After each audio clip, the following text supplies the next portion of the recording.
It's come to my attention recently that a lot of worship team members across the United States, across the world, nay, the universe, are struggling to memorize their music. This isn't a video to convince you that you need to memorize your music. I've made plenty of those before, so leave your comments for those videos. But in this video, if you actually want to take the step to memorize your music, I'm going to show you how I memorize every piece of music, every worship song for my worship team. I've been doing this for the past probably 15 years, and I'm not bragging about myself, but I can pretty much sit down, play a song twice, and then have it memorized. So if you want to get there, I'm not saying that happened over one lesson. I'm saying that happened over 15 years. But if you want to learn that process, let's talk about how I do it. And the first thing that we need to talk about, and this is so crucial, and don't let it scare you away, because people hear this and they're like, I've heard about that a million times and I don't understand it. Well, I'm going to make you understand it today. I'm not just going to help you. I'm going to make you understand it today. And that is that we have to implement an understanding of some sort of number system. Now, a lot of people call this the Nashville number system. Some people call it the Roman numeral system. People watch my videos and say, Spencer, you're not using either one. So in this video, I'm just going to call it the Spencer number system because, I don't know, maybe I made it up and I misinterpreted the other two systems, but it's probably a mixture of both of those. Now, maybe you're asking, Spencer, why can't I just memorize the individual chords? And that's what it means to memorize music. Well, that's the mistake that a lot of people make whenever they go to memorize their music, is they think, I need to memorize each individual chord. But that's not what I'm doing. I've never memorized each individual chord because that's way more work, and that's why people are intimidated by memorizing their music. Here's what you do instead. We implement the number system for two reasons. One, because the number system helps us actually understand the chord progressions throughout the song. And instead of us saying, okay, there's a G chord, and then there's a C chord, and then there's an E minor chord, and then there's a D chord, and then there's a G chord, and then there's a C chord over and over again, we just say the chord progression for this part of the song is a 1, 4, 5, 6, and it's going to repeat that throughout the entire verse because this is a simple worship song that's easy to memorize. So that's the first benefit of the number system, is it helps us see chords as progressions and not as individual units. But the other thing that the number system helps us to do is it helps us to hear the chord changes so that when we are playing the song, we aren't thinking through our head, I need to go G to a C to an E minor to a D, but it instead becomes intuitive, where you feel the chord changes. And it kind of reminds me of if you're singing, for example, and you want to learn what different intervals sound like. So if we're in the key of G, to go from a G note to a B note is a third. And you might not actually be able to name, even as you're singing it, I'm singing a G note to a B note. But over time, you'll be able to understand that you're singing a third interval. And the same thing is true for our chords. We start to feel what a 1 chord to a 4 chord to a 6 chord to a 5 chord sounds like. And then in the moment, we aren't even thinking of 1, 4, 5, 6.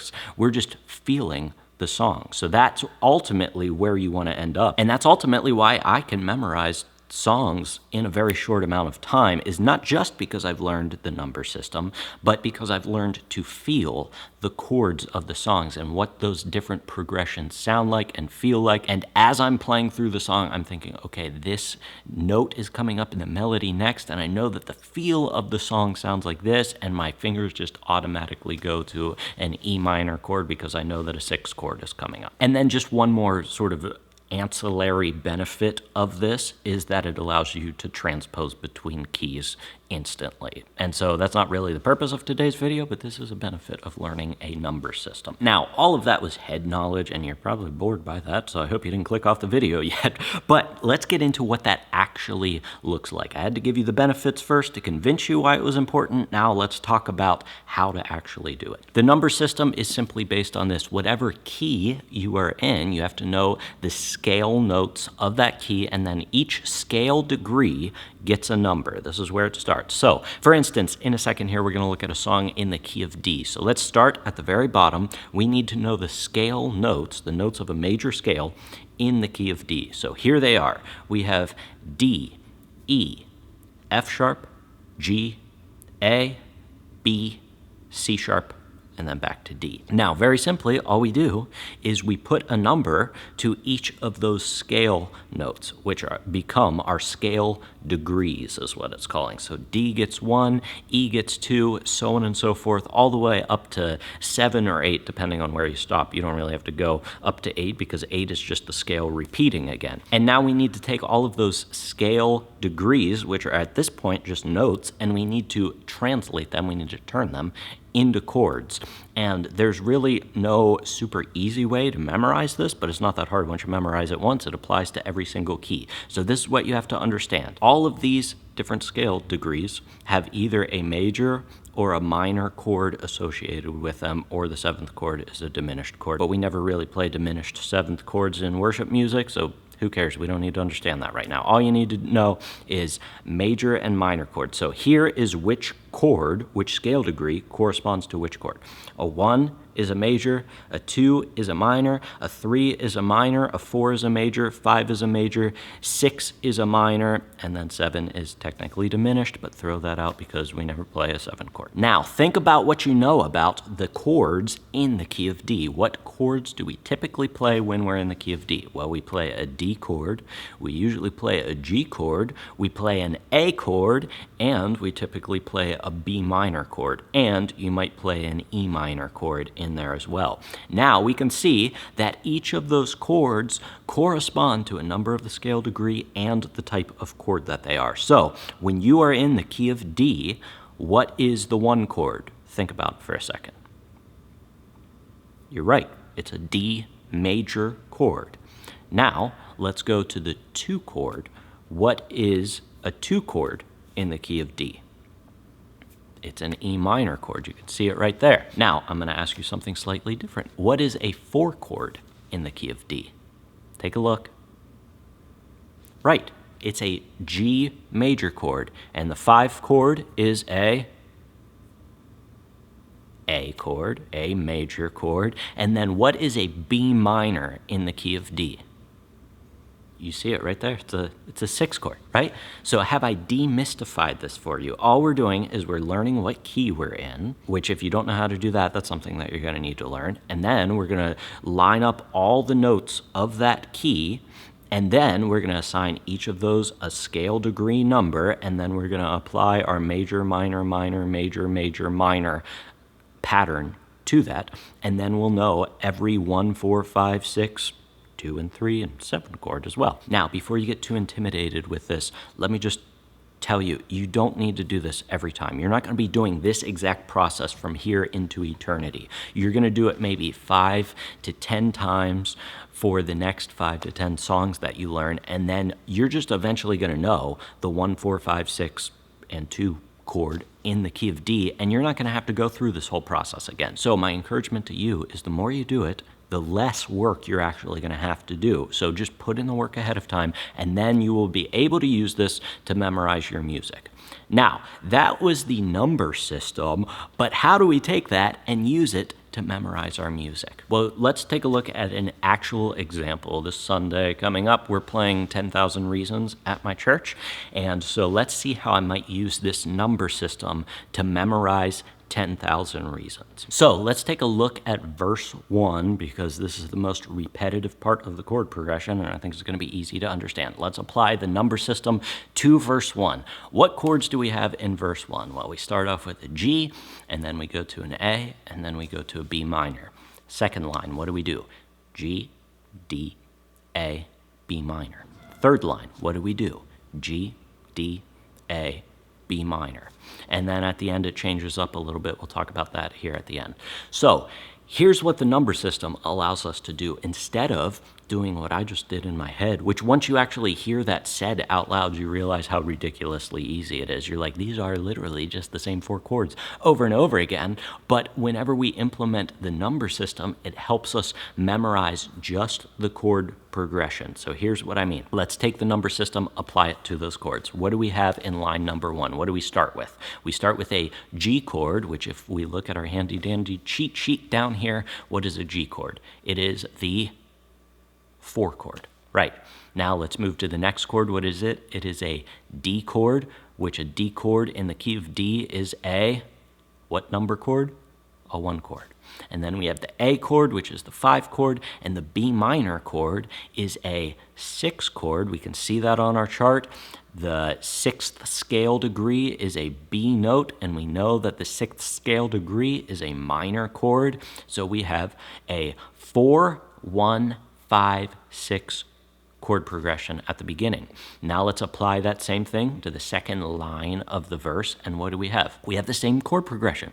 We have a G, which is a 4 chord, a D, which is a 1 chord, an A, which is a 5 chord, and a B minor, which is a 6 chord. And guess what? We could do the whole thing again for the third line of the verse, and what do we have? We have a G chord, which is a 4 chord, a D chord, which is a 1 chord, an A chord, which is a 5 chord, and a B minor, which is a 6. So my point is, all you have to memorize for the first 3 lines is 4, 1, 5, 6.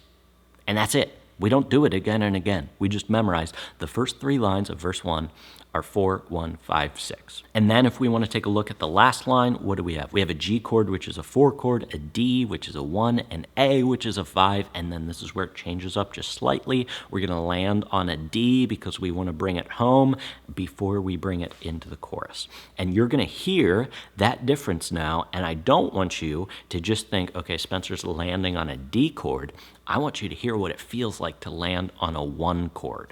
So let's play through this real quick, and I want you to hear it as I play it. I'll play it without singing first. Here's what we have. We have a 4 to a 1, 5, 6, 4, 1, 5, 6, 4, 1, 5, 6. What's going to happen here? 4, 1, 5, 1. Now let's sing it. Keep those numbers in your head. See how it feels this time. The sun comes up. It's a new day dawning. It's time to sing your song again. Whatever may pass and whatever lies before me, let me be singing when the evening comes. There's the 1. So now all we need to do is do that for each part of the song. And here's the powerful part. You thought originally that you had to memorize each individual chord for each individual section of the song. Guess what? Verse 1 has the same chord progression as verse 2. And verse 2 has the same chord progression as verse 3. So we've already memorized half of the song just by doing that one section. And guess what? When we go and do the chorus and do the same exercise we just did, we're pretty much done at that point. I guess we got to learn the instrumental parts in between the verses, but all you need to do really is memorize 2 parts, and all you're doing is memorizing 2 chord progressions. And memorizing your music is literally that simple. Just go through that exercise for any song, and you will see that 9 times out of 10, the chord progression is just a chord progression that repeats over and over again. Not only that, but the chord progression applies to not just the one part of the song, but to several parts of the song. The verse is pretty much always going to be the same chord progression as verse 2. Verse 1 and verse 2 will be the same, and if there's verse 3, that'll probably be the same as well. And when you play the chorus, most of the time, those are all going to be the same as well. And this is why I'm always amazed when people are like, it's so difficult to memorize our music. I get it. It really is at first, but once you learn this simple thing, it all clicks for you. It's really that simple. There's not that much to memorize, especially in worship songs. So here's what I want you to do. For the next 5 songs that you're going to lead, I want you to work through that process. Make a commitment to work through that process. If you have to look up what a different scale is, like just literally Google, okay, I know that this song is in the key of G, but I don't know the scale notes of a G scale. Just Google scale notes of a G scale, and it will pop up for you, and it will tell you it is a G, A, B, C, E, F sharp, back to a G. And then write a number under each of those scale notes. Those are your scale degrees. And then under that, write major, minor, minor, major, major, minor. and you'll be good to go. If you're serious about memorizing your music, do that for the next 5 songs, and I guarantee you on the 6th song that you try, it's going to be so much easier. And at some point, you aren't even going to have to write down the numbers, because you're just going to already know what the numbers are, and then you will be able to see it in your mind, and then you will have your music memorized. I promise you. It is that simple. It takes a little bit of work, but it's really not difficult. So just try that, and then you will also start to feel those chord changes, and you might recognize those chord intervals, the chord progression sounds from a 1 to a 5 chord, or landing back on a 1 chord without even writing it down. You'll just feel it intuitively. Now, memorizing your music isn't all that there is to leading worship, and that's why I put together a free audio training called 5 Tips to Instantly Improve Your Worship Leading. In that free audio training, I will give you 5 things that aren't music theory. They aren't even music based, because music is really just the vessel that we use to lead worship, but worship is first and foremost a spiritual act. So I give you 5 theological, maybe super practical things that aren't music theory, but they focus on the spiritual side of leading worship, which is the most important side of leading worship. So if you're interested in checking those 5 things out, they aren't hard to do. All you have to do is make the conscious effort to do them, be aware of them, and then do them. You will instantly improve your worship leading this Sunday. So check that out down in the description below. Other than that, thanks so much for joining me. Till I see you in the next video, keep leading worship well.